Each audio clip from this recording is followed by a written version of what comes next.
Hi guys, Bobo here, and this is a little bit of a different video. I have a guest, and this is going to be sort of an interview or maybe a podcast of sorts. And this is Russ Mitchell. Hi, Russ. Hi. I'm not going to try to introduce you. Instead, I'll give that to you. From what I know, you're a HEMA instructor, although you don't call yourself that much often. And you're a specialist in Sabre, and you have written a shit ton of books on it. Can you tell me more? All right, so I'm a HEMA dinosaur. I tend to use historical fencing rather than HEMA because some of what I do, I'm convinced, has non-European roots. When I look at some of where do I start? Not the beginning, that's too long. We'll bore the people who are watching you. I'm a HEMA guy who has been around for a long time. I'm an absolute dinosaur. Somewhere on a bookshelf back there, I've got Paulus Hector Mayer on microfilm. So I've been doing this for a very long time. And in the process, I stumbled into some living lineages. And one of the living lineages is French and Basque.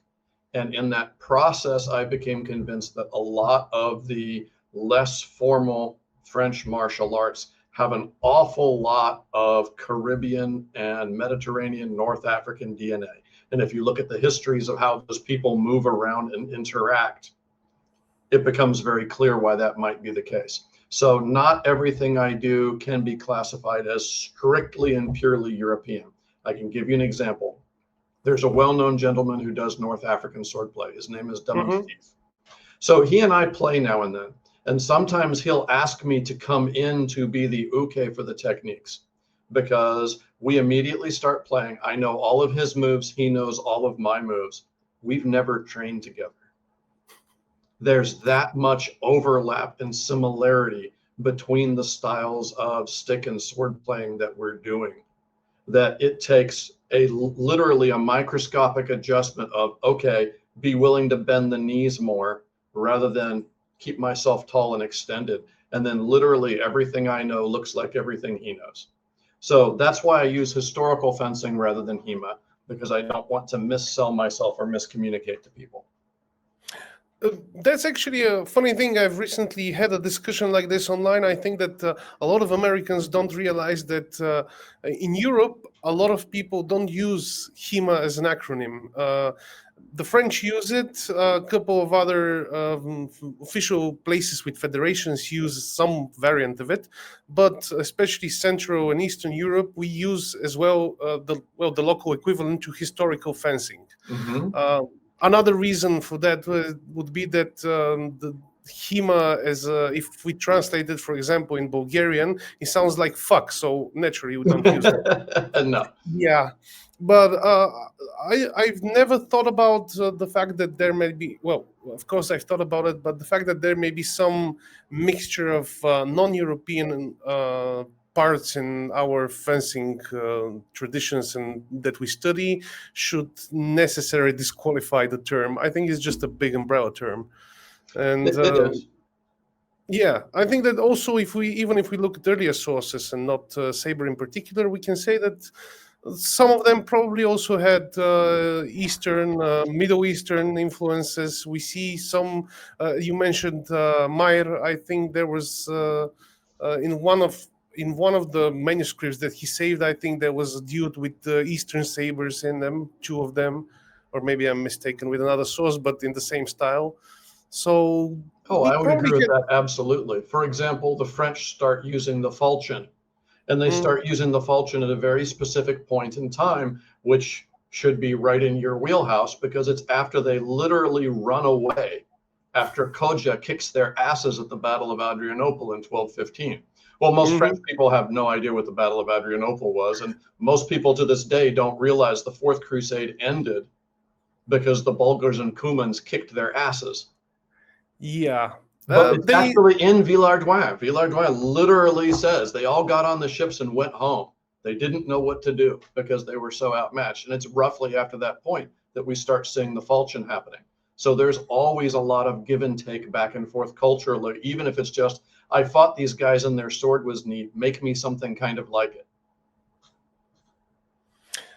And actually, I love that you mentioned Bulgarian history, older Bulgarian history, Bulgar history, because this is sort of also the place where, also a bit northern from us in today's Hungary, Mhm. also is the place where saber and straight swords kind of connected. Because we have a lot of early sabers. As you probably well known, I mean, surviving ones, a Mhm. lot compared to other stuff. And what we know from historical sources is in the high medieval, especially when we used Kumans a lot as mercenaries, and some of them weren't just mercenaries, some of them basically moved here. Right. Uh, there are sources that indicate that Bulgar, well, let's call them knights because they were basically the equivalent of knights. A lot of them carried a straight Western sword and a local saber at the same time, one on the saddle, one on the waist, and that was, of course, we don't have any surviving sources from the time, but in this land, and from what I know, also northern from here up to Hungary. These two weapons, the straight and the curved, kind of existed together. Absolutely. One of the fundamental problems, and I somewhere out on the YouTube, I have a lecture that's really hard to understand because the audio is terrible. One of the problems is that when the Mongols come through and destroy Kiev, they destroy Chernigov, they destroy the old Kievan Rus. There is a huge zone of martial culture in East Central and Eastern Europe, the eastern half of which gets completely destroyed. So Mm. Hungary, Bulgaria, all of this suddenly becomes the edge of things. And how do you explain that things are very different? Or that in half of Europe, for example, a nobleman might have no reservations whatsoever about using a missile weapon on a battlefield, which is totally alien to the Western European mindset, because the Germanic mindset is get close, close, destroy. Whereas in East Central Europe, the size and area that you have to maneuver is so much greater that they have to use combined arms warfare. Your heavy and your light horse have to cooperate, or you can't catch the bastards. Hmm. And this brings us to the question of saber as a weapon before what Hema knows about it, because I've noticed I'm not a saber myself, and I haven't had much interest in it, but I'm interested in everything sooner or later, and I've noticed Mhm. that in most of HEMA, saber people do some variation of British military saber. And I've read some of the sources, and I can kind of understand it, especially comparing to the pain of earlier fencing sources like longsword sources, or let's not talk about sword and buckler because then I'll be ranting and not you, and I want you to be ranting. But it seems that a lot of people in saber, and I'm excluding the group that supposedly do Polish saber, uh, a lot of them just focus on relatively late saber. Most of it written, and the treatises are made very simple, which is great in some ways. I think that a lot of them are intended to just teach soldiers in a couple of weeks the basics of it, and maybe something extra for the officers or the more interested people. But and that's enough for a lot of people to fence very well. Yes, it But is. you study later sources, but a tradition that has earlier roots to earlier types of saber. Absolutely. One of the fundamental issues, and here's where I'm going to get really controversial, so prepare for the hate mail. It'll be aimed at me, not you, so you're safe. One of the fundamental problems is that we get all tied up on vocabulary. So Mm. the saber hits Western Europe in the 18th century, which is, if you know the archaeological finds and sources, the saber's already been in Europe in its mature form for literally a millennia by the time the Regiment Berchigny is formed, for example, in France.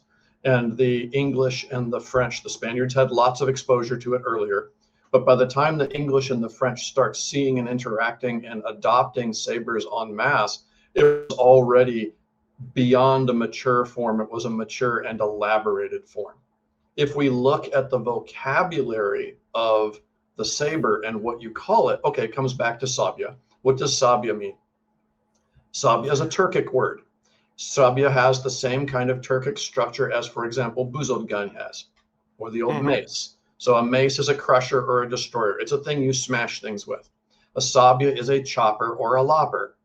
We have plenty of people going every day in the United States who have never seen any Turkic vocabulary, who use tools every day whose fundamental point is they're named according to the function they do. A joiner, a router, all of these kinds of things. So you then look at, okay, who are the neighbors who also use this? Okay, the Bulgars have the saber around the same time the Hungarians do. The Bulgars and the ancient Hungarians are sometimes enemies, sometimes allies. Very often it's complicated. We don't need to lecture about the high Middle Ages to people. But then you look at the neighbors. What's the Tesak? That becomes Dusak when it's transliterated in the German. What does Tesak or Tasak mean in the local Slavic languages, for example, in Bohemia? Chopper, chopper. Sure. Yeah. Yeah, it is literally the same word brought into the language of people who were also rubbing shoulders with the Magyars since the 8th, 9th, 10th century, hiring them as mercenaries, fighting them off, assisting people in their rebellions, or hiring them in to work with somebody else's rebellions, all the medieval history. So we have these words, and I tell people Dusak is saber, and people look at me like I've grown 3 heads. But it's not an accident that you go to all the old armories and you see Dusak on the wall, and they're not flax knives or leather training tools. They're giant fuck off baskets, pardon my French, giant sabers. And some of them are sabers with Adriatic style basket hilts. Yep. Which is where we know the basket hilt tends to come from. And a bunch of them are those with big cavalry blades, and a bunch of those are with little shorter blades, because unlike the 21st century, they didn't think in terms of models. Did you want a bigger saber or a smaller saber? Who cares? The smith makes you what you want. This is not an era with industrial standardization. So then we go next door. What do the Italians have? Coltellaccio, long knife. What do the Saxons and Swabians living in Hungary have? Langesmesser, long knife. What do the Adagians have? Shashka, long knife. What do the Chinese have? Dao, long knife. So these words are interchangeable. And if you look at a number of the sources, when you see Langesmesser and Dusak sources, these are the training weapons for saber. Now, the Saxons preferred their false edge or short edge with clip points. Look at the Saxon stuff. They really like clip points. They're into it. The Bohemians also like clip points. They're into it. But a Langesmesser is not a Bauernwehr. It's not simply a long peasant's hunting knife. It's not a Ruger. We know this because those weapons don't have the short edges of the type we see in the fencing manuals. And when we put the fencing manual in front of the history, we get ourselves in trouble trying to understand where these weapons come from. For example, from a HEMA perspective, the 18th century is kind of dead for saber manuals. The point at which the saber is penetrating to its furthest throughout Europe just happens to be the point in the era of the Enlightenment and highly centralized monarchies, where the civilian versus military distinction is becoming most effective, where we don't see lots and lots of middle-class people training with what they will now consider military weapons. We don't see the manuals, but that doesn't mean the sabers and the weapons aren't around. And it doesn't mean they didn't use different words for them. And before the people listening get really, really upset, go check out Jakobsutter and go check out Powerfight or Fechtkunst, the Dutch manuscript from the 17th century, and see how many of these things that are not using the Eastern European vocabulary just happen to look like sabers. It's not an accident. I was going to say that I can make it even more controversial. Since you're a HEMA dinosaur, you should remember that some years ago, there were 2 of your fellow countrymen who had a hypothesis. They call it the pan-European theory. Mm-hmm. And I'll water it down very much and explain it very simply. But basically, their argument was that longsword fencing has a core root all over Europe, and German, Italian, and even English sources share the same principles on some level, and then the local vocabulary, technical terms just change things up a bit, but the base is the same. Bullshit. This is essentially the same thing for saber all over the world, or at least the Eurasian continent. Okay, so We can say, because we have Kunsteffekten's manuscripts that say so, that the method of longsword put together in the synthesis method that Lichtenauer created, or that is attributed to Lichtenauer and his initial students, comes from the use of the Langesmesser. We can posit that this may actually be true. We can posit that it may be a toss-off line that one or another person writing just put in there. You can then go back and look at descriptions of the techniques and stuff and go, is it true? Is it not? If I want to be a saber overlord, I could look in the manuscripts and try to make the argument that saber usage and the extensive use of the false edge creates what we call German longsword. And you can also make an argument that what that really is unarmored Silesian longsword that the Germans pick up from the Silesians. We can go all back and forth. But if you look at a lot of the other manuscripts, you see that that stuff doesn't fly. You can see, for example, in the Schädelhau is a survival of bog standard sword and shield swordplay that you can see shown all over the actual High Middle Ages artwork. You can see this angle being used all the time. They're simply using it with a longsword because it's convenient for the exact same purpose that is convenient in the High Middle Ages. What if you have to hit somebody in the head or go around the shield? Especially in the High Middle Ages, when the metallurgy hasn't caught up yet.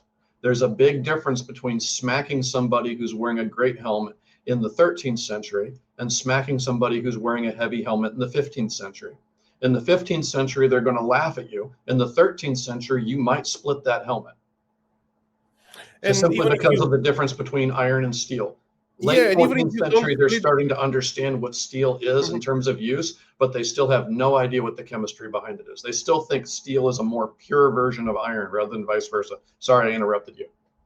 No, I was going to say that especially with earlier helmets, when you don't have all the support of the helmet and all the structures that connect the armor, even if the hit doesn't go through the helmet, the solid hit to the head is still a very solid hit to the head and may daze the opponent. It may give you an opening for a thrust or something more deadly. So, or if you hit it just right and or just wrong, depending on whether it's warfare or play, you may accidentally give the guy a hangman's break. So, you know. Yeah. Valid. So you see that in some of the artwork, but the Italian traditions, can we say, are they operating under Kunsteffekten's principles? I would not make that argument, for the simple fact that the Italian traditions disdain the middle bind. And the Kunsteffekten tradition, all of the Meisterhau depend upon maneuvering your opponent to a middle bind, which is in theory the worst thing you can possibly do, but which allows you to then pull off these sneaky attacks on a broken tempo inside the bind, which is what the Meisterhau fundamentally are. So just like Japanese swordplay will intentionally attack in bad tempo in order to sucker them into attacking at you. Oh boy, it's Christmas, look what he just did. And then they clonk you in the face. Or a Muay Thai guy puts his arms like this up and you go, oh, I'm going to get me some ribs. Narrator's voice, you are not getting yourself some ribs. That's a trap, right? So Kunsteffekten is doing something that an untrained fighter does because they don't know any better, and then weaponizing that if you're stupid enough to try to double down and remise into it. I don't see that in the Italian traditions. So I would not be on board with the pan-European thesis. But then we turn to the question of why and how did straight and curved swords, or let's just call them saber and swords, how did they live together in that period, and why do we not see them?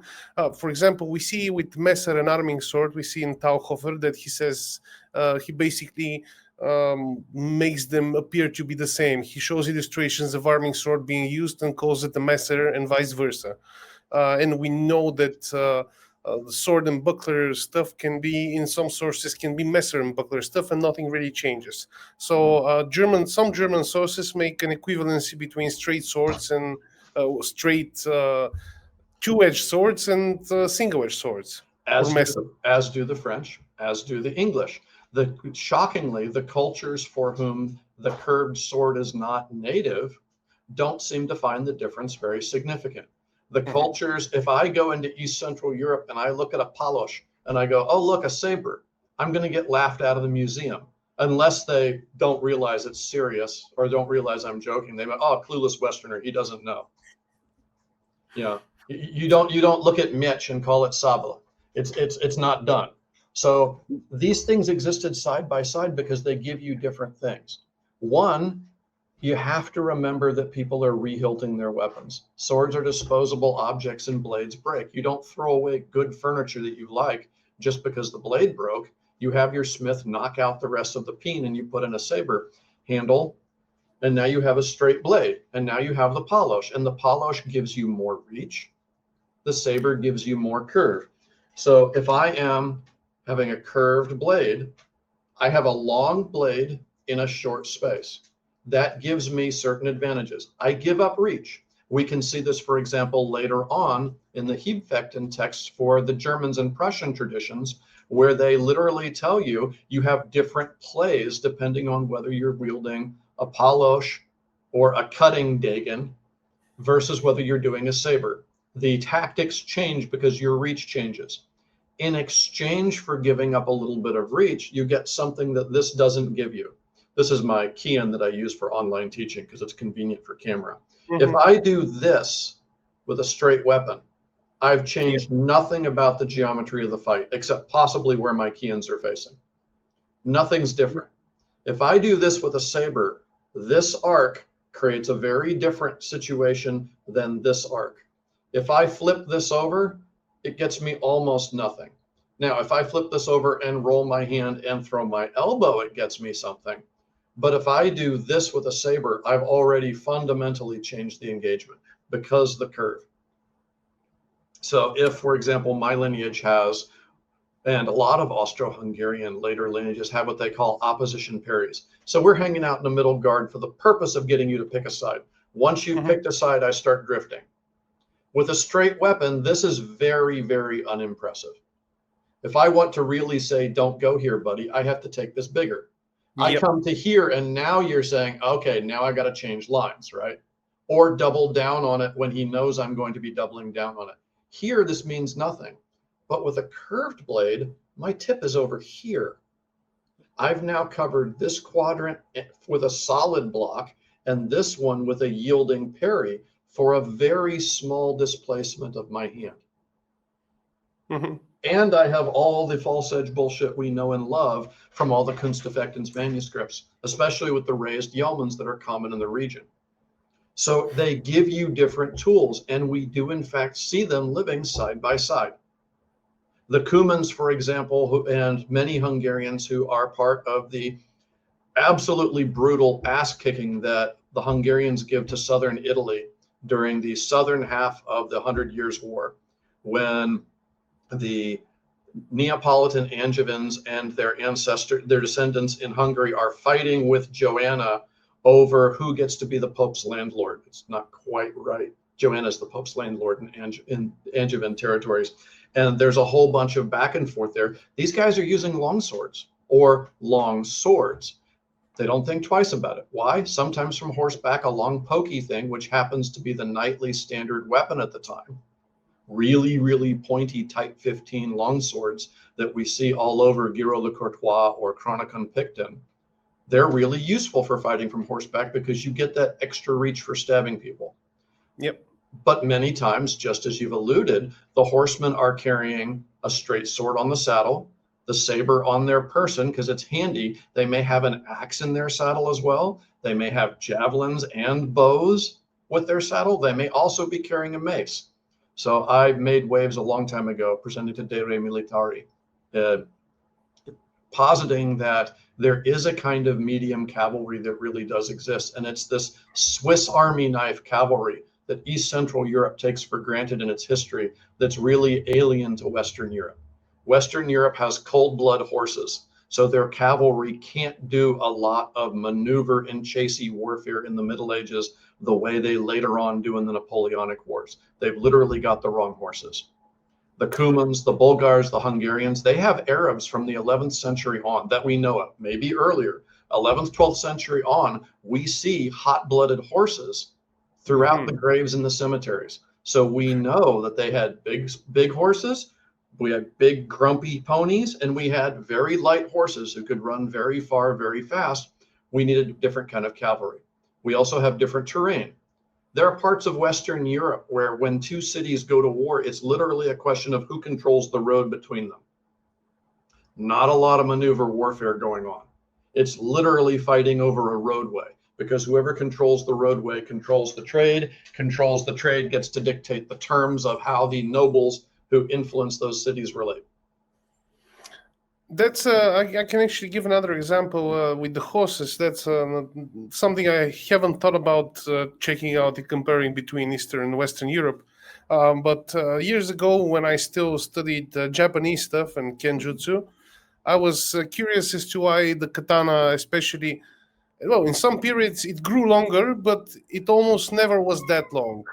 And aside from the height of the Japanese before the 18th century, which was a lot shorter than now, Mm-hmm. the other thing that was really short in Japan were the horses. From what I remember, horses in 14th, 15th century Japan were about 1.4 meters, or like this tall at the shoulder, which means in Europe we would call them ponies. Mm-hmm. And if you're on a big fat pony, you don't want to be using a sword that's really long.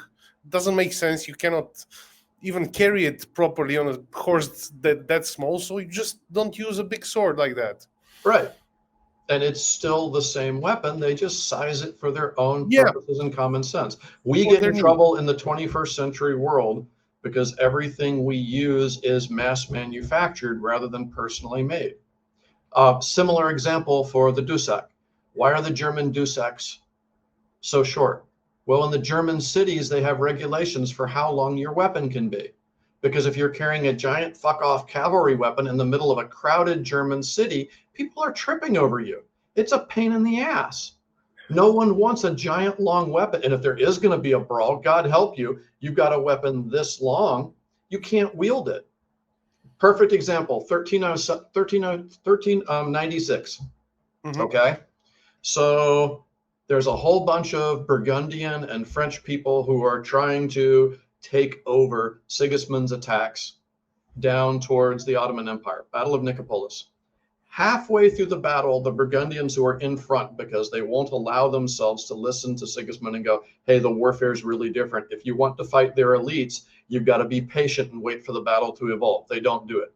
So they get themselves in melee with a bunch of secondary units.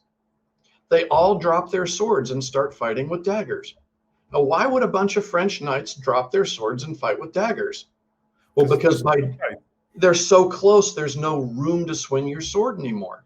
So they go to dagger fighting, and as the chronicles say, they just annihilate the unit, because the Turkic guys they're fighting, they're secondary fighters. They have an issue weapon and some training, but they've never seen armored dagger fighting before. Not with the kind of fighting and the kind of heavy armor that the Burgundians are wearing. Of course, the corollary to this is, afterwards, having done that in heavy armor, when the Ottoman main forces show up, the Burgundians are exhausted.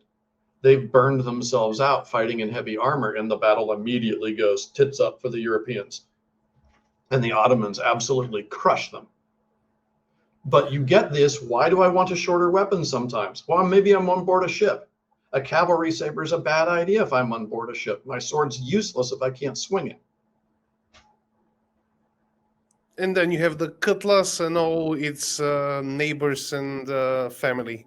Right, and the coltellaccio in 16th century Yeah. Italy is not a short weapon, but the cutlass as we know it in England is a short weapon because it's a saber that's being used on ship. And that's the context from which we know it. Then comes the question of what exactly happened in the 18th century, end of the 17th, beginning of the 18th century, when straight swords started disappearing, or they slimmed down to the small sword and became weapons of the gentleman, and Western Europe suddenly, abandoning straight swords for military use, started using sabers. When did that switch happen? Can we blame the Polish? Because I think that maybe they're the earliest who started let's say, applying saber in more in more regular use and with organized armies in the 17th So century? we can blame the Poles, we can blame the Hungarians, and we can blame the Ottomans. We blame the Poles for exactly the reasons you know. We blame the Hungarians because many of them are on the losing side of yet another rebellion and they have to run like hell. Many of them wind up in exile. Many of those people who are in exile flee to Prussia, where the Prussians are already familiar with the saber. They're already familiar with hussars. They're happy to put these guys to work. No giant change. Many of the others flee to the port, to Istanbul. They're available to be recruited. And when the French king wants extra manpower, the French wind up getting introduced to hussars. And as soon as they do that, these guys are so alien and so exotic that it literally rewrites French fashion overnight. The doublets and hose disappears in the 18th century, or the culotte.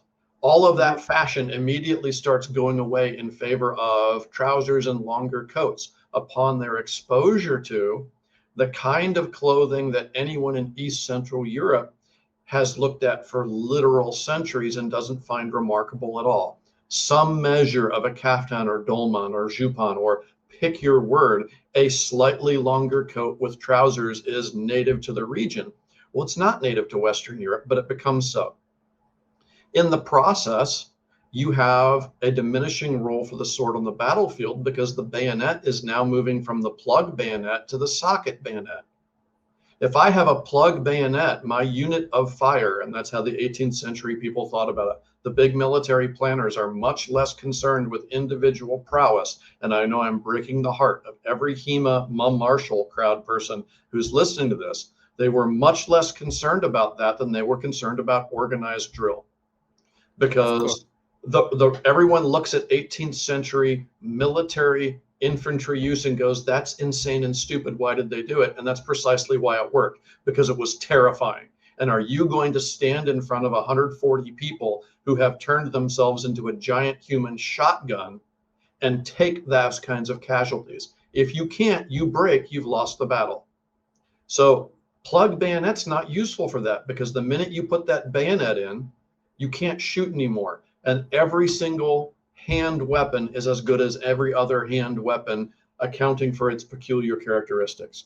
But with the socket bayonet, now you can repel horsemen. Now you can fight other infantry people who are armed with hand weapons. Oh, and you can still shoot. You can still shoot. And your shooting will be less accurate, but it doesn't matter because you're shooting for area effect. Outside of specialist troops, no one cares if you can hit this. We save that for the people who are using rifles, which is literally the word for rifled muskets. Those people can knock a fly off a gnat's ass, but it takes them 6 times longer to reload. They can't dominate the battlefield. The musket is good enough. Well, the straight sword becomes what officers use. It also becomes something that civilians still carry for when they need to. But otherwise, its battlefield utility vanishes at precisely the time that most of Western Europe is starting to realize, oh, hey, light cavalry is really useful, and they use sabers.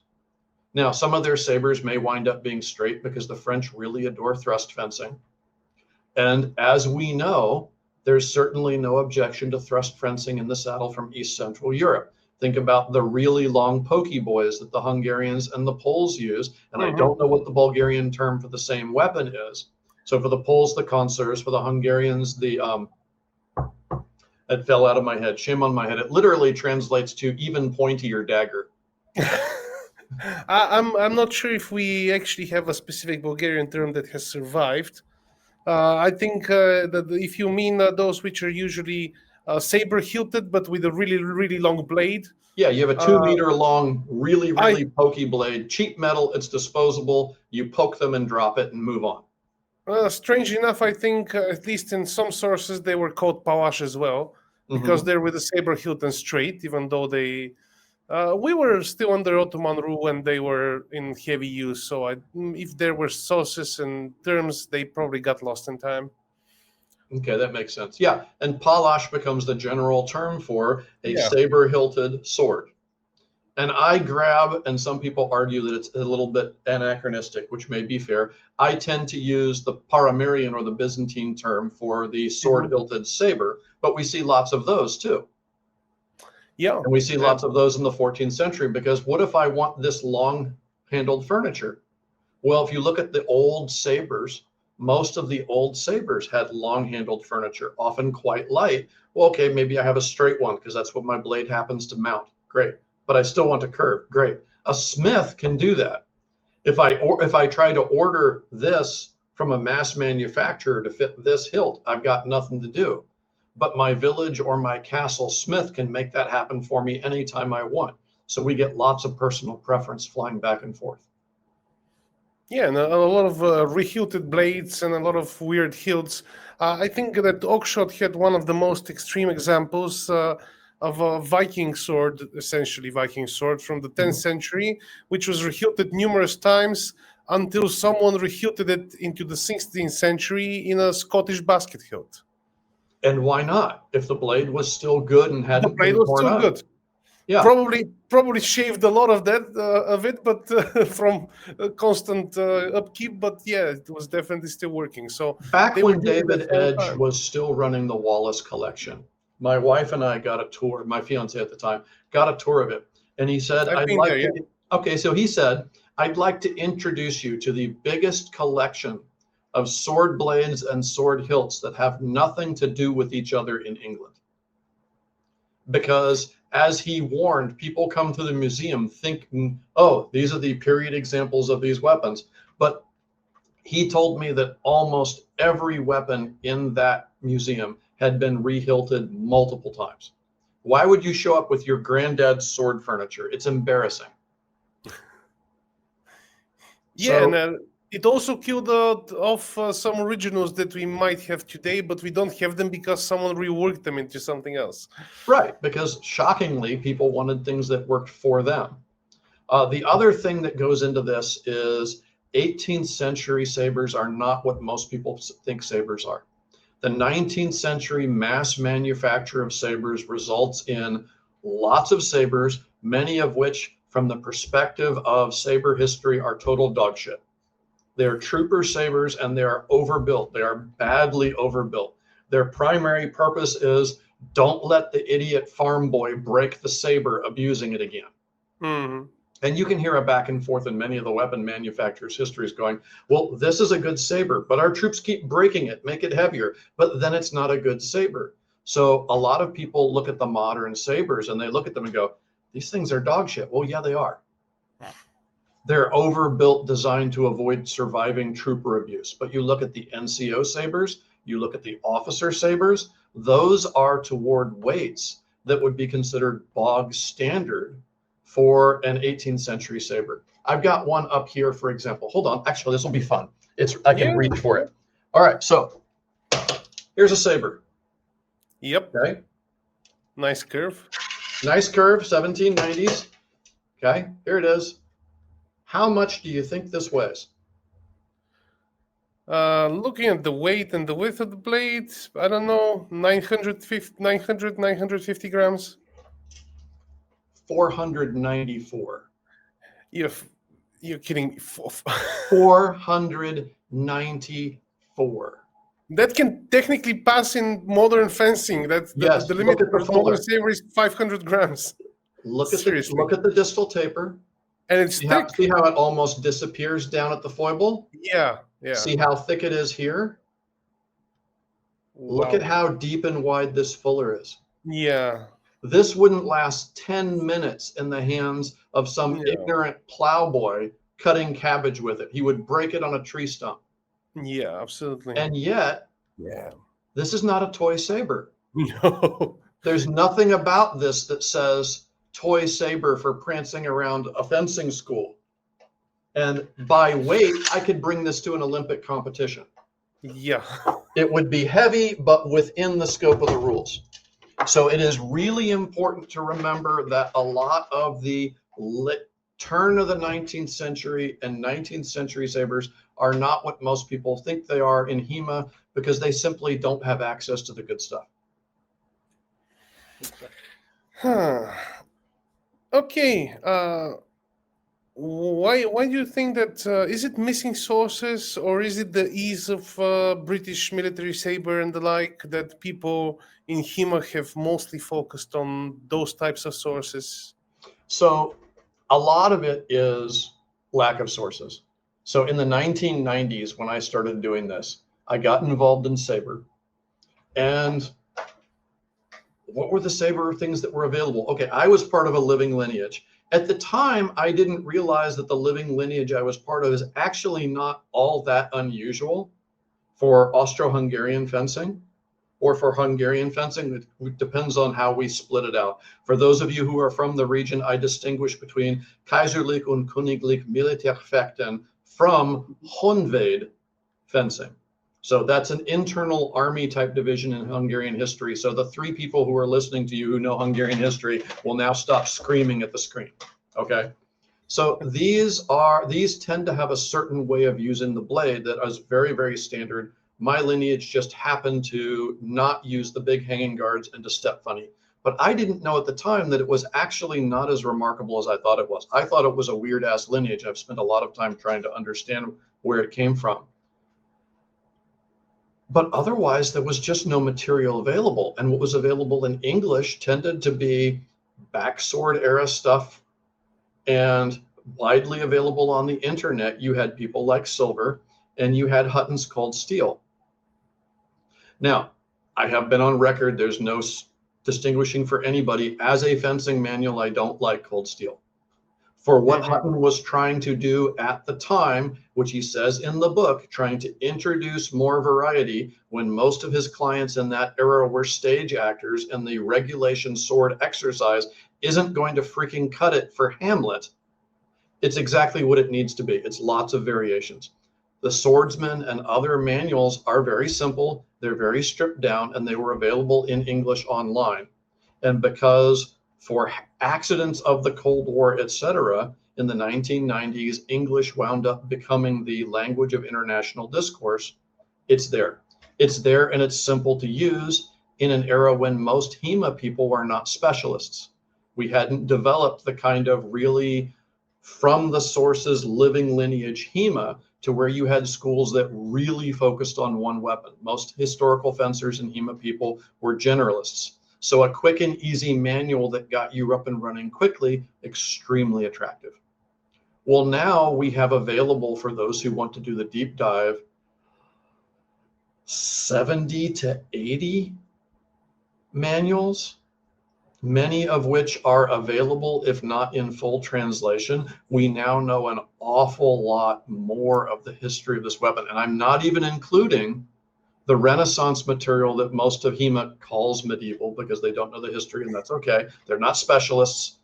They're not specialists. I'm not going to take them to task for that. Well, shit, now I have to box that. 133, your least favorite sword and buckler manual we have, is the only HEMA manual we can solidly date to be actually medieval. Everything else is either end of the Middle Ages or beginning of the Renaissance, depending on how you categorize it. Quattrocento Italy is Renaissance because the Renaissance is a cultural phenomenon, not a date on a calendar. That's true. I would argue that also MS 3227A would be closer to medieval than Renaissance. I would agree. Based on the language used, but it's on the edge as well. Yeah. Yeah, and as a HEMA dinosaur, I have spent a lot of time in Dubin's house book, much more than with Ringek, Danzig, and the others that are the more modern or contemporary KDF. I would agree with you on that. But most HEMA people don't understand the degree to which we're really studying Renaissance and early modern swordplay, not medieval swordplay. The Middle Ages is mostly over by the time these documents become available to us, simply on economics. Francis of Assisi once sold a little tiny hymnal like this thick so that a widow living across the valley could afford to eat for the winter. When all of your words are written on sheepskin, writing is expensive, and you only do it when there's a reason to do it. I've been trying to explain to people a lot that books, even in the early Renaissance, books were a luxury, and they were extremely expensive. Creating a fencing treatise, especially one with illustrations, but even one without, Mhm. was just like a big project, like building a hotel today or building a big house or something like that. It wasn't something that you need a lot of people to work on it. It wasn't a small thing. I don't think Wasn't most a people small thing at all. realize it. And Yeah. that plays into some of the sources that become available. Why do we not have, in spite of the fame of the Shashka, why do we not have a native Russian saber manual? Well, Catherine the Great is where we begin to see an intelligentsia class in Muscovy. That's Mm. very late in the game. And by the turn of the 20th century, European Russian illiteracy had gone all the way down to 80%. And many of those would be considered functionally illiterate by the standards of the day. The intelligentsia were reading in French. There was very little in the way of native Russian literature to go around because there were very little in the way of native Russian readers. We're not going to find written manuals from that era for the average Russian because the average Russian of that era, intelligent, charismatic, wise as he or she may have been, was still not literate at all. And that's in European Russia, where the numbers are way higher than the other side around. So a lot of this becomes tail chasing if we only privilege the written source first. But for fencing methodology, we have to. And that's the trap we easily fall into if we're Mhm. not careful. But nowadays we have a lot more sources. You yourself have a very big series of 11 books. I think at some point maybe you've done that and I've missed it, but you maybe need to write a guide on which to pick up and what to expect of them, because the descriptions on Amazon don't tell me enough, unless I just decide to read all 11, which at some point I'll probably do.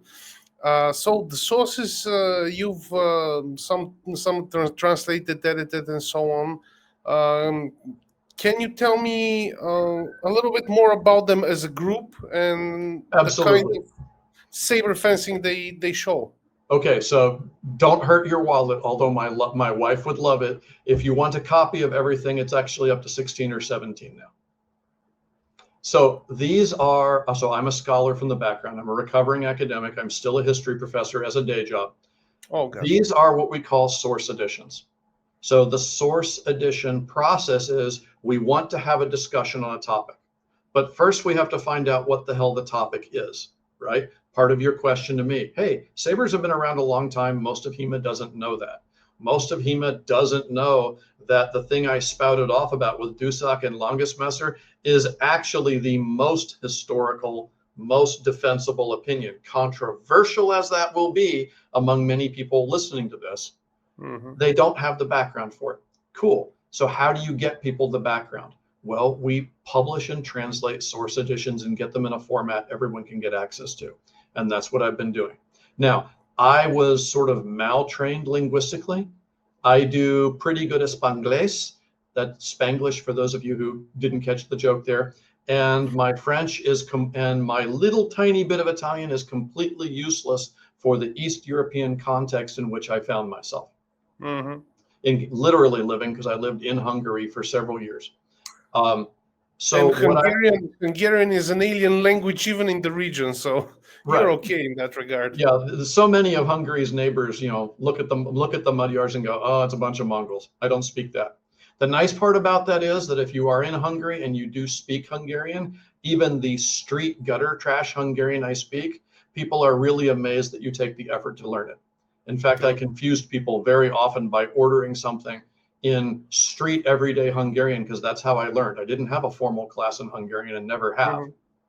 And then something more complicated got said, and I had to, beg pardon because my vocabulary was really small. And they looked at me stunned, like, wait, you're not Hungarian?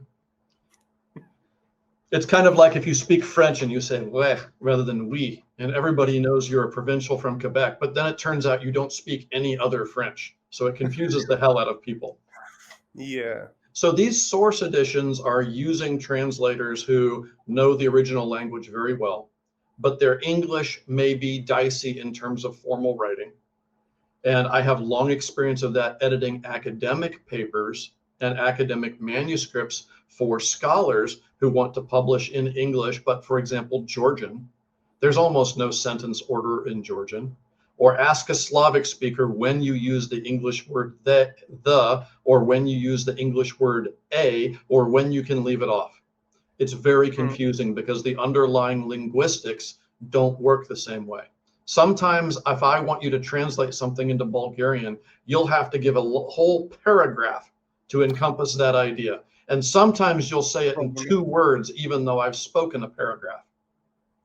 Sometimes these languages are much more condensed than English. Sometimes they're much more elaborated. So what I do is the translation from the halfway point into full colloquial English. And then I edit for context and put editors' comments in the middle. And we're just cranking through as many of these as I can afford to edit. I don't have a big budget. It takes me about 2 to 2.5 years to break even on any title. A few I broke even on fairly early. Some I still haven't broken even on, just depending on who has the interest to purchase them. And yes, in fact, this year I have begun to lay the groundwork for Uncle Russ's Big Book of Hema Saber to explain how these all relate on a geometric and process basis, so people who are interested in Saber can look at it and go, oh, where do I want to start based on what I think is cool? And for the people who are more rigorous in studying it, they can go, okay, why does this relate to that, relate to that? If I say that weight in Britain has a lot in common with Prussian saber fencing, well, we're used to thinking in the nationalistic lens. That's going to confuse a lot of people. But if you look at Waite's engaging guard versus the Flachelage of the Berlin school, you suddenly start to realize why Waite doesn't bother having a guard of tierce. He doesn't need to. Well, turns out Waite went to the continent on a regular basis and was part of fencing competitions and stuff there, and he took his students out there with him. He already absorbed a lot of stuff. Well, martial artists bump into each other, steal ideas from each other, or if they don't steal them, see an idea and get inspired to create their own ideas. That's why, for example, both of our Urgesta in longsword publicly admit that they're syncretic works. Lichtenauer studies with lots of people. Fiore de Liberi studies with lots of people. And now I'm going to give you a system with unified mechanics that covers all the ideas and threats I've bumped into. That's how martial arts works. So the Big Book of Saber is going to try to make that available for people. It is a lot of freaking work because I'm going to have to summarize the best I can 70 or 80 manuals in a form that can be an easy reference and digestible. So there's probably going to be realistically a couple of years down the road before that actually comes out. Plus, I really want some of the lesser known manuals to get out there first. We have a lot of material for the Saber that people just don't know is hanging around. Some of it is immensely cool and counterintuitive. Swedish Saber. Who knew the Swedes did so much non-linear footwork and how well it applies? Or De Frias, which is in process right now. Mexican Saber. Why does Mexican Saber have so much in common with Hungarian Saber? I don't know, but the Mexicans sure like their polka. Now they call it ranchero, but the difference between ranchero and polka is what language are you singing in? Okay, if we look at this collection of sources that you're familiar with, can you try and describe, let's say, a fundamental idea of, not all of them, of course. I'm sure there are some differences which at least may appear fundamental, but on those systems overall, what is fundamental definition and fundamental core idea structure that supports saber fencing? Okay, so saber fencing as different from straight sword fencing in the 18th, 19th century. Yes, I would say so. Becomes something very different. Saber fencing becomes the training for cut fencing. Straight sword fencing becomes the training for thrust fencing. Now, if you are French, Your cut fencing sits on top of a layer of thrust fencing. Foil or small sword becomes the training vehicle for your cut fencing. The British take that idea. They don't do it as rigorously as the French do. And I'm not slagging the British. The British had a giant heyday of fencing, 16th to 18th century, 18th to 19th century. The wheels fall off and the Brits are doing other things like inventing modern sport, which is modern sport as we know it is a British invention. So it's one area in which we happen to live where the Brits are really, really behind in the 18th, 19th century. It's not slagging British culture in general. All of our fencing that you know of in sporty HEMA rolls back to British culture in terms of sports development. So the French build everything on the thrust, and they have complicated gestures for how to get from cut to thrust. So they like their sabers more straight and curved. Yeah. The Spanish are still playing with footwork and variations of footwork that you can use with a cutting horseback blade. Their blades are often curved. The Italians want to play from advanced lunge distance because that's what all of their fencing history says. So their saber fencing starts to really move from, I can also do cut fencing from advanced lunge range. And that's the goal that Italian fencing has always been pushing. And they managed to do it with the Rhode Island fencing. And because they're used to living at advanced lunge range and everyone else is used to living at just lunge range, for the space of 40 or 50 years, they have an incredible advantage over everybody, and they clean people's clocks for a long time. I was going to say that was, I think, in the previous century, that was a very strong meta in modern fencing as well, modern saber fencing. Absolutely, yes. And to the extent that they have to ban the flesh, because how far can I extend reach becomes the name of the game. Now, by that point, as the world wars are rolling through, it's the English and the French setting the rules for the tools. So modern Olympic saber is straight, not curved, because it's not important to those guys culturally. Germans do cut fencing with either a palache or a saber, and what they want to do is cut angles. They are the bar none masters of cut a sharp angle that your opponent doesn't realize has been cut yet, and in the very next tempo you crush them. And that goes from Kunstfechten all the way into modern saber and cut fencing work. I was going to say that sounds like KDF actually got extrapolated into German saber. Sure. German saber. The Marxbrüder exist in the Jena school of fencing in the 18th century. That lineage you can walk it all the way back to the Renaissance. So these guys are around and have been around for a very long time. They're just not using great granddad's old embarrassing swords. And when they have, for example, their very steep defensive positions that they will often use hinging in the hip. Well, they took that hip hinging, saw the Italians doing it and go, wait a minute, I can make this work for so many other things. And they use it to cut angles in their cut fencing, which becomes really interesting. For the Hungarians, it's all about the false edge and always has been. Also about cutting with the fingers. The Hungarians can do powerful cuts using finger cuts, whereas most of Europe looks at finger cuts as intuitively weak. We see some of that with the Poles as well. For example, Ivanovsky's method, I've got it back there, it's the blue one on the bookshelf back there. He is teaching the same method of using the hand and the finger as an oscillation point to generate power with the saber that Le Marchand learns from a Hungarian sergeant in the 18th century before he brings his method back to England.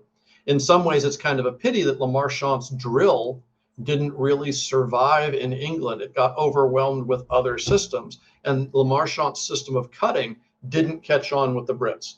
The Brits really like their firm-handed fist grip as opposed to a more supple fist grip. Might that be tied to the fact that, from what I remember, a lot of Polish sabers at one time had also a thumb ring as an addition on the hilt? So maybe. The thumb ring allows you to use this method of cutting with an extra point of stabilization, and you don't have to lock it down hard. That little extra stabilization can really help. Yep. I've handled one, and it's an interesting addition. Yeah, and you notice it tends to be on the big, heavy military sabers. Yeah. So for the Carabella, you don't need it. The support is already, the Carabella grip gives you really, really good support. And the blades tend to be lighter. There's a couple guys out there in Lithuania who I know who are going to be screaming in the screen saying, no, we have some very heavy Carabella. And it's true, there are. But in general, they're not the thump you on horseback saber blades that the sabers that have the thumb rings are. So yeah, you get that little extra stabilization. So for the Poles, they don't want it too stabilized, because when they're doing what the Hungarians would call a switch moulinet, which I just did in the air, or cross from this line to this line, too stable means that becomes inhibited. For the Hungarians, that's too loose and it prevents you from using the false edges effectively. So we tend to clamp down on it just a bit more. We tend to do more down here than up here, although both exist. It's a little bit more stable, which makes the false edge more useful, but less apt for, here comes the Cuisinart, or what's the nickname for Krupp's latest blender on sale in East Central Europe? The blender style of moulinet, which stylistically and intellectually is very simple, but will still get your ass kicked if you don't know how to handle it. It's very effective if you don't know how to take down somebody who can moulinet 3 times in the space of when somebody else is throwing one blow. It's a tempo advantage if you know how to weaponize it. The one thing that I've noticed, I've recently started doing some saber. By doing some saber, I mean I have a saber and I spar people with it. There was a local saber club till recently. The guy moved into another town. I may visit him at some point again, and we have neighbors doing saber as well. But specifically in my city, there is no saber. It's never been my focus. I recently got a saber because I want to test it at tournaments, and I've noticed a couple of things.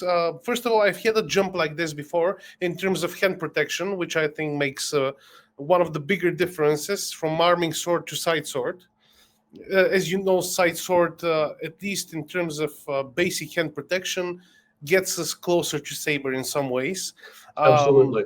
What many people need to realize with side sword, though, let me interrupt you just a moment, is if you go look at many of the originals, our replicas are still, for the most part, far too heavy. Side swords are not slow, heavy weapons. This is a HEMA artifact. Go look in the armories, get somebody to sweet talk somebody into walking you back, and you see all that hand protection on a weapon that is paper thin.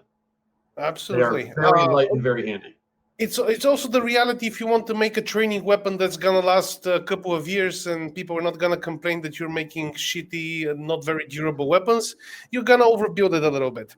Although again, I've been used to arming swords, so going to side sword was actually things getting lighter for me.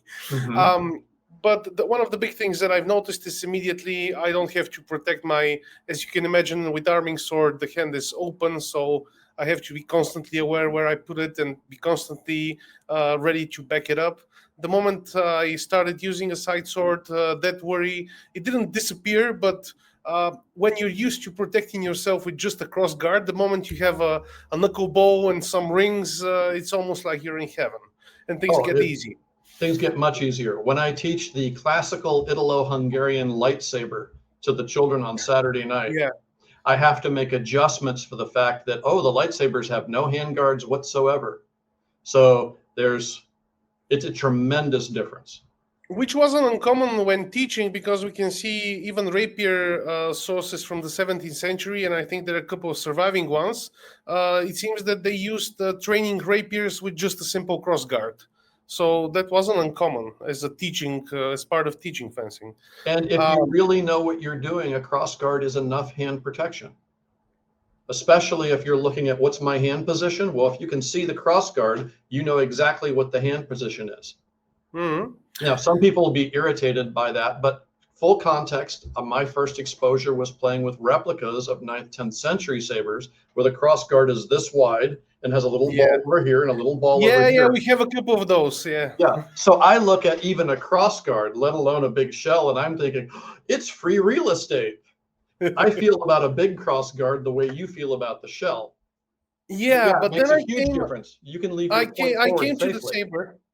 I got the saber, and I got a Sigi saber naturally because I'm a Sigi shield. and it's with the big, nice shell cup, whatever you want to call it. In I don't remember what the Bulgarian term for that is. I have to ask my guys. Hungarians use koshar or basket. I'll be interested to see if they use something like basket or if they go with shell or bowl. I gotta check. But the change wasn't as big as before, and I'm also kind of missing the cross. Maybe because I'm very used to engaging when there is a bind, engaging the blade with the cross. A lot of people tell me, "Oh, there are no binds in Sabre. You don't need that anyway." I found out there are plenty of binds in Sabre. I just cannot lock it in because I don't have the cross and I just have the bow. So And, you fix that. I'm going to pretend that this is the blade and the bowl. Okay. yeah. Anyone who says there's no binding in Sabre has paid attention to too many modern epee videos. Yep. Sabre is a weapon that wants the bind. And this spot right here on your strong is a three-dimensional spot where if you can get the block here and let it gather into your bowl, it's not as pronounced as the cross. You have less margin for error, but you can bind there and keep somebody there. Whereas if you block here, they'll escape from your blade very easily. It takes some practice because it's less apt for the purpose than a giant Kian, which is why I'm the one guy who said, hey, I really like a big Kian. If I have a big Kian and I'm using my weapon the way I want to use the weapon, the Kian's enough because I can lock things out. The other thing that I noticed as a bigger difference on the very rough part of things, and I'll show you a short clip in a bit so you can see it for yourself. But the one thing that if we're talking about very rough, big actions and very simple things like a parry riposte, things weren't that different. If I have to go and fight somebody in a very simple encounter where there is not much tactics involved and the clash is gonna be imminent, I think that the arming sword, for example, which is my fundamental weapon, and the saber are incredibly similar.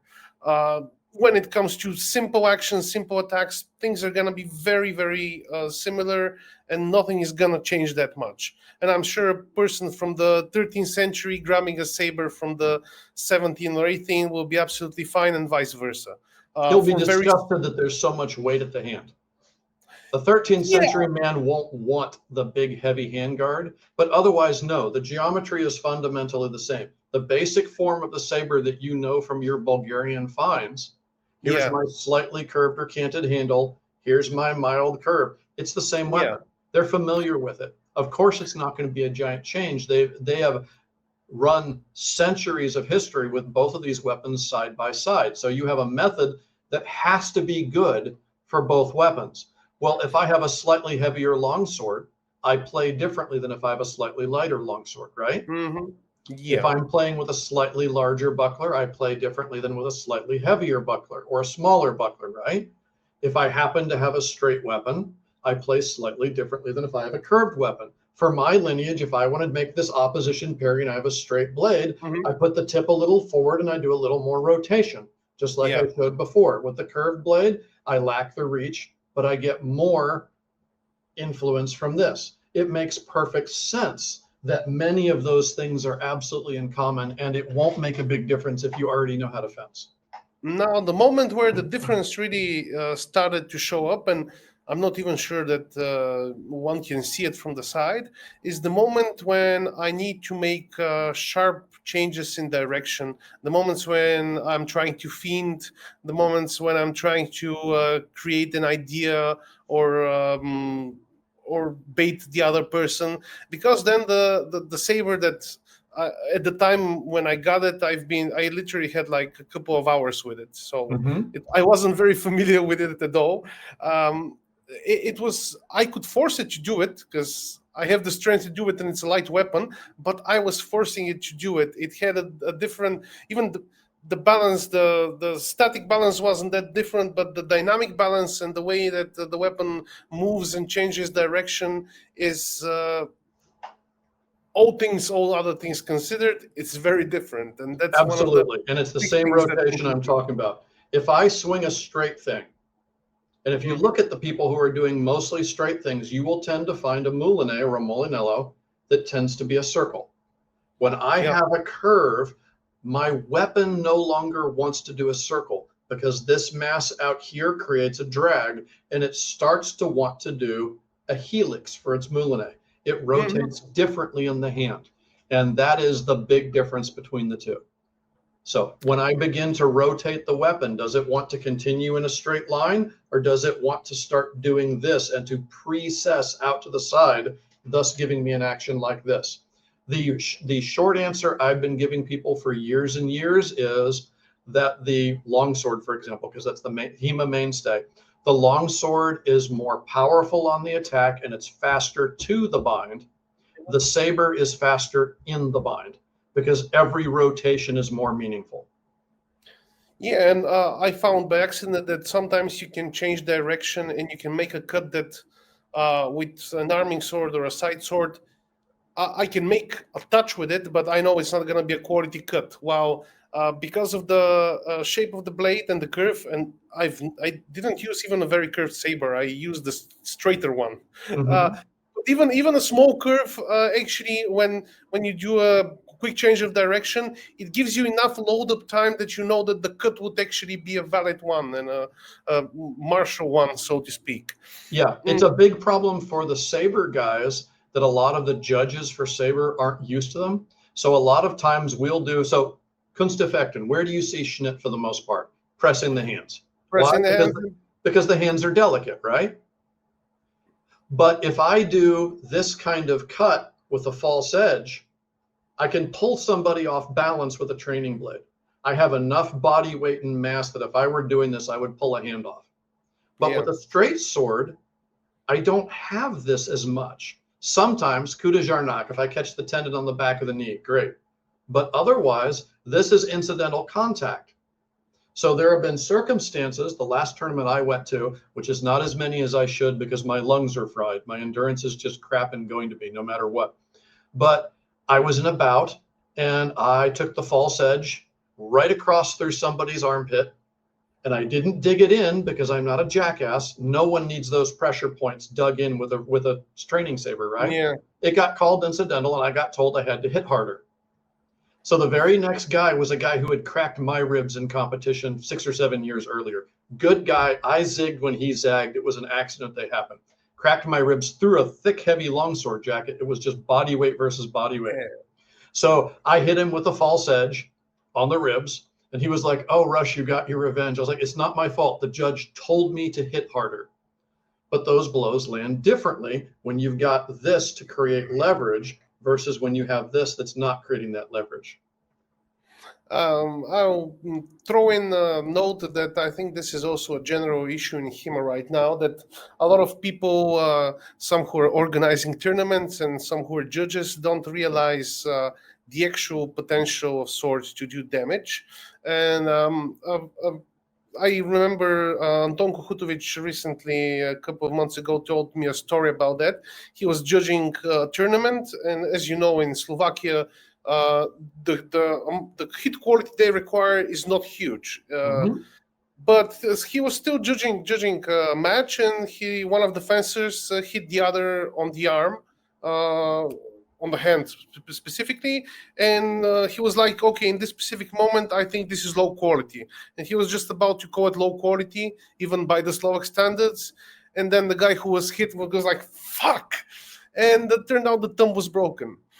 So sometimes blows that look very light are actually incredibly capable of doing damage. The other issue is how our judges are prepared, and this is something that we are working on. Yeah, But I've been dying on this hill for 30 years. Yeah. Even in the local scene back when we were all using wasters, I had a guy who was a boat builder make me a waster with good quality wood, and it was thick at the base and very, very thin up here. People couldn't break them. And they swung at each other, and immediately they started cutting rather than bashing because the tool wasn't overbuilt and it didn't make them swing too hard. I have been losing this fight for 30 years. If someone else wants to take that fight and succeed where I have failed, I am with it. And I have a real life example. I have a friend in Pennsylvania. How many times have you seen a longsworder before a tournament do this? That little rest the blade on the shoulder before they Yeah. go. He did that before a cut on a tatami mat. Just this play, no more than that. Just And it enough to bit let. into it, right? No, it bisected it completely. Oh, He yeah. was out for a long time as that muscle healed. And it was just that reflexive this that people do because it's blunt and you want to save energy and you're tired competing, especially if you did lots of free bouting and drinking the day before, as happens in many tournaments. And that was enough to completely bisect the trapezius. Yeah. These things do not require heavy hits to do insane damage. And I think the more that becomes relevant, the more people will become comfortable with giving each other permission to play with lighter, safer tools. And when you have the distal taper obvious, people will stop smashing. They smash now because where's the weight? The tool says I must smash to be successful. Put an original in somebody's hands where they can feel the difference in the weight in there, and they immediately stop smashing because they don't need to. It's counterproductive. It buys them nothing. Turn them loose on a rose bush or something that needs to be trimmed, and in 10 seconds flat, all of a sudden they can make tatami level quality cuts because the tools taught them how to do it. Okay, you want to check the video I've prepared for Absolutely. you? Because I think that Let's might show be them interesting. something interesting rather than old ass me talking. I'm not sure how interesting it is because it's essentially I think this one is this is gonna be better. This is essentially it's a fight in the booth at the local tournament in Serbia, Washfechten 2025. It was in the heat in the summer, so and we were the previous day they had longsword. This was the next day, just saber. I'm fencing in this video. This is just the fencing exchanges. I've deleted everything, so it's not that boring. This on the right is Stefan Milenkovic. He's the local saber instructor. I am honestly not sure what sources he works on. Maybe you can guess that. We've also, so you can have know the history. He also did side sword before, and we fenced many times in side sword. Both competed, so we know each other very well as fencers. In another weapon. And he also won the gold at that tournament. This is our first fight in the pools. And you're both starting an extended fourth, which is music in my heart. This is a greeting. This is a greeting. Okay. This is a greeting because we know each other. We go to the center, greet each other, and then we start somewhere. Yeah. Yep, he's got you moving with the transitions from second. Keep in mind, this is a blow after blow tournament. Okay. So a lot of hits to the head remove the afterblow. Okay. I love it.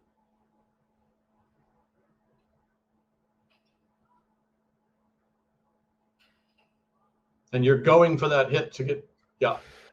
That was, I will repeat that exchange. This was one of the parries that I just didn't I'm used to this being capable of taking a blow, but here I miscalculated and he passed through the neck. The judges didn't see it, so I called it. Right.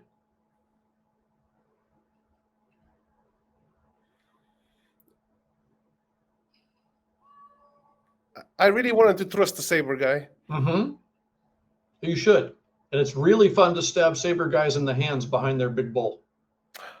That I haven't tried yet. Many of them think their hands are safe, but that hand and that wrist can be picked just as easily with a bowl as with anything else. So this is the moment where tactically I turn things around because I realized that that I'm lagging behind, despite the fact that I'm just as fast as he is. When we have an initial clash, I lag behind, so I just changed the tactic and started working on other approaches. So you start playing the counter riposte game. Yeah. Yeah, that's a good call. I often have to do that because I have so many injuries. I can tell when I get in stance in a longer tournament whether I can be aggressive or whether I have to not be aggressive based on how my body's feeling that day. That was nice. That was really nice. Both of you kept playing the tempo. Yeah, that one I managed to get into warm up to the weapon a little bit more. Mm-hmm. I think this is probably another double. Yep. Yeah, or no, I think he got me clean, and I think this is the last one, which was also yeah, that was the Mm-hmm. last one. And it's also where I managed to Yep. parry the after blow. So yeah, I'll turn it off. Yeah. So different eras of Saber would score that differently, and that's okay. Yeah, absolutely. The right of way people would say stop remising after you've been parried. The other folks would say cover up better after you've gone into your next hit. Nice fencing. What do you think? Thank you. What do you think when you watch someone who's obviously done saber on the right and someone who's obviously forcing the saber on the left? Is there?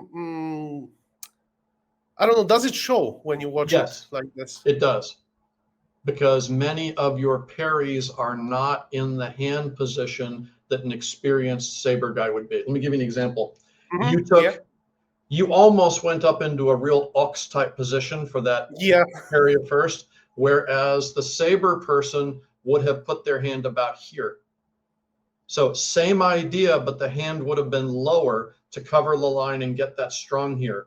Because with two hands on the weapon, I can make that higher position work because I have extra leverage. Here is where you would defend a blow like this because the weak of your saber doesn't have the mass to stop that incoming blow. So Yeah, there are a yeah. number of places where you wind up binding towards the middle of the saber that an experienced saber fencer wouldn't do. But we also have plenty of systems from earlier on where again, like I talked about with KDF, where those middle binds are being weaponized. It's something you see very often. If you were coming out of rapier traditions, what I would have probably have seen more of is a lot of turn the shoulders to cut the angle or make things unavailable here with little hand rotations, trying to hunt for advantage that way. You can see if you have enough experience, a really serious KDF person can probably tell the difference between a Dobringer Housebook kind of KDF and an RDL kind of KDF. I could certainly tell the difference between someone who does Dobringer versus someone who does Meyer. Yeah, that's a difference you can definitely spot. Yeah, and And I think I'm no longer I'm familiar with the material. I'm one of the guys who was dragging this shit out of archives, but I'm by no means a KDF specialist. And if I can see that, I know a specialist can. so. A lot of my personal experience in HEMA has been well. It's all started with Lichtenauer and arming sword and longsword. Mm-hmm. But then I started doing other stuff because other stuff was available. I think a lot of people who do HEMA a little bit longer, maybe not since Methuselah's time like you do, but like the 15 or 16 years that I've been doing it, start dabbling other stuff. And what I found out, because for example, about 6 or 7 years ago, I also started doing rapier.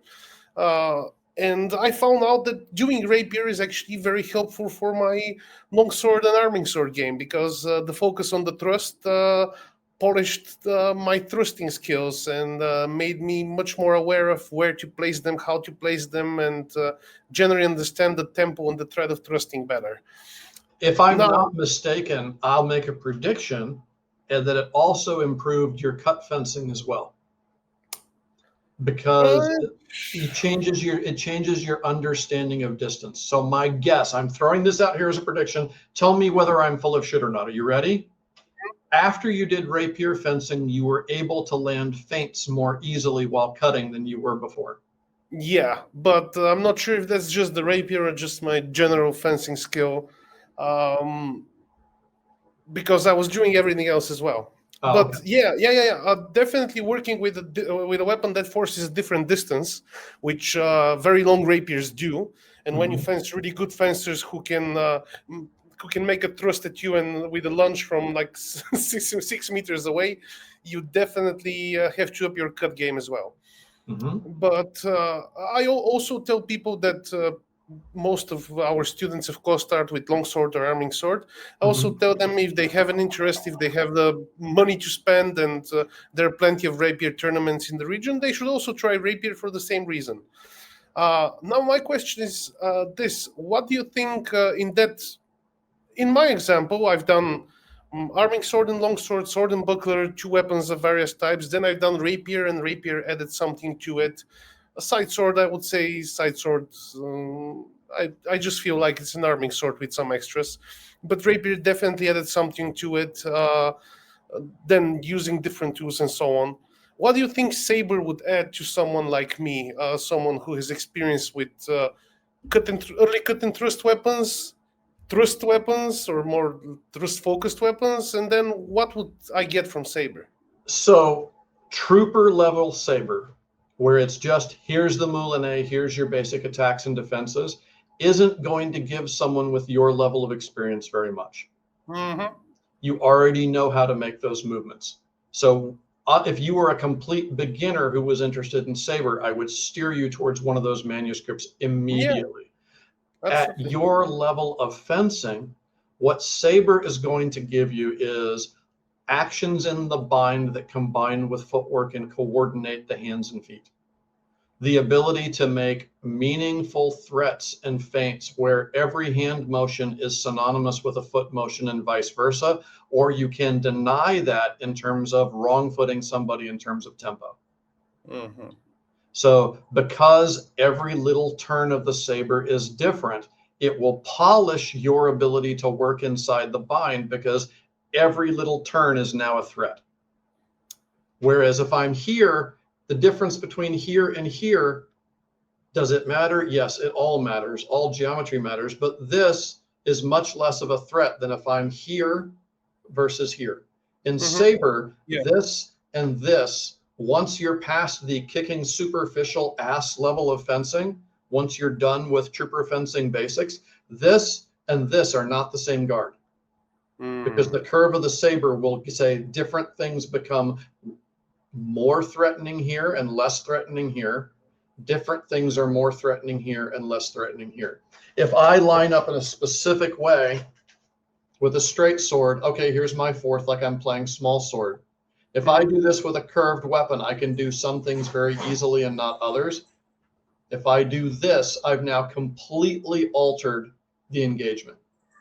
And what having a curved weapon in hand will teach you is the long weapon in a short space. How do all those angle changes matter? So then you take it back to your straight weapon, a long weapon in a long space, and you'll be much more sensitive to those fine degrees. Give you an example. A beginning trooper fencer guy is thinking, okay, here's my edge, edge, or my edged flat. Yeah. But if I take a strong on strong bind and I'm sensitive to those little changes, I can hit edge bevel. And if I can hit my edge to your bevel, I can blow right through your attack without using much force at all. Yeah, you can definitely feel that if you have worked also with, let's say, blunt long swords, which more resemble Type 15 instead of the common flat ones today. It's Absolutely. The diamond it's makes it small really things. apparent. Yeah, it's small things, but you can actually feel it when you can bind not to just to the flat, but to one of the flats. And Absolutely. And that's what Saber will give somebody who wants to cross train is embrace the curve. Don't do trooper level stuff. Do the more advanced stuff and see where the placement of the curve changes the entire engagement. Not just the point, not just the hand, but the entire arc of the weapon and what that sensitivity will then do for your sword and buckler or your long sword or your other game. another thing that I think some people who are interested in saber wonder is how curvy should they go. For example, first of all, the blades are interchangeable, so at some point I can get a curvier one. But I decided to, for tournament purposes, to just go with something I'm more familiar with. Do you think it's also important to try and pick a saber with a more pronounced curve? No, Each No. different method prefers a certain kind of curve. Okay. Ah, So if I want to do real Lamarchand 1796 saber with the method the 1796 saber was intended to be used with, I want a very curved saber because it's meant for that. But for example, most Hungarian and most Bulgarian sabers are not very heavily curved. yeah. Obviously, there are some back and forth. They have the curved handle, and the blade has a curve, and the point is in parallel with my hand. So I have the advantage of a curved blade for cutting and for maneuvering, but I also have instantly available thrusts. So I do not think you have to or even should run to the most curved thing on site unless the method you're going for or what you want to imitate directly runs for that big curve. If I want to play Shamshir and Separ, I don't want to do that with a straight bladed weapon. I can do it, but it's not going to be the same game. Yeah, the thing I've played with Kaluch, good Kaluch reconstruction, and things change a lot because of the specific dynamic balance of the blade. It stops Absolutely. resembling saber and looks more like one of those heavier messers or falchions than the sabers that most of us are familiar with. And that's not an accident. Slab-hilted sabers, what's a longus messer? It's got that big slab hilt, and you look at the killage, they're not usually just rectangles. There's a lot of taper and mass distribution to cleverly play with where that balance is going to be in these weapons. And lots of slab-hilted swordish knife blades were exported by the tens of thousands from East Central Europe to the Ottomans. Everybody knew each other's tools. Okay. There was one more topic that I wanted to talk to you about, but then I realized that if we started, we're gonna be here for another 2 hours. So okay, I've got time if you want to do a TLDR, or you can cut me off and we can call it a day. I would rather let people enjoy the hour and a half that we gave them and tease them in the future that we might have that talk again. And I'll just mention that aside from fencing, you do a lot of stuff connected with mobility, movement, and general biomechanics, something that people love to talk about in HEMA, but very few actually do. And I think it's an important thing, especially when people get older.